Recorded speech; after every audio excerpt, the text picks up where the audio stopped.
It's back to school time again, and for many parents, it could be harder on them than it is for their children.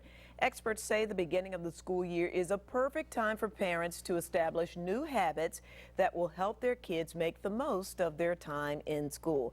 Founder of Spirit of Purpose and author Teressa Moore Griffin joining us now to talk about the 5 back-to-school tips for raising a happy child. Hi, Teressa. Hello, Joyce. Thank you for having coming me. in. Oh, thank you so much. Oh, let's get to those 5 tips. Number 1. Number 1 is to help your child distinguish between can't and won't. Very often, we do it as adults as well. We say we can't do something when the truth is we won't do it. We're not trying. We're not motivated.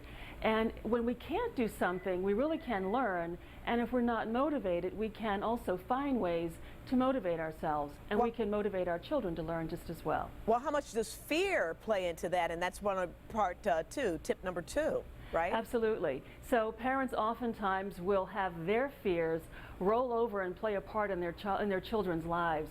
And the encouragement is to not let your fears ruin your child's experience. If you're afraid of having them do something, just take a deep breath, relax, get full information, and do what you can to allow your child to have their experience. But some parents can't let go. They have to control. Too often, we want to control. And the truth is, we want our children to be safe, we want them to be happy and well-adjusted, and things happen in their lives. Our job as parents is to help them learn from those experiences in addition to having them do all the things we want them to do. So how do you do that? Be a part of their experiences? You be a part of their experience, absolutely. And if you have fears, talk with your child about what your fears are.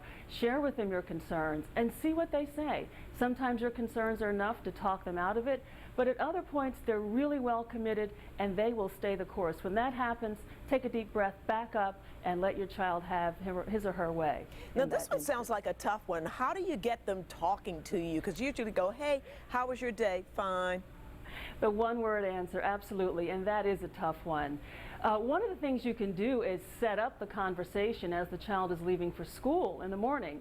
So you might say something like, so you and Mr. Wood have been having a little challenge in class. What are you going to do today to give yourself a good day in Mr. Wood's class? So you have the child make a declaration. When they come home, the question is, so how did your plan work? How'd it go? What did Mr. Wood say? And express genuine interest. So you have to get more than a one-word answer from there. Yes. How about experimentation? That's always a tricky one too. I think oftentimes, especially if we are individual adults who don't like to experiment ourselves, but a big part of our job is to give our children the opportunity to really expand and grow. And the only way to do that is to experiment and to not allow any labels that we have about what people like us do get in the way of encouraging your child to stretch out and try new things. So basically the whole idea is to make everybody's life a little easier and make it beneficial for the kids, right? Absolutely. Make the transition good for everyone. All right. Thank you so much, Teressa Moore Griffin. We want you to check out myfoxphilly.com under Seen on TV for more of Teressa's tips. And thank you so much for coming in. Thank you, Good Joyce. stuff. Thank you. All right. Well, New Jersey lawmakers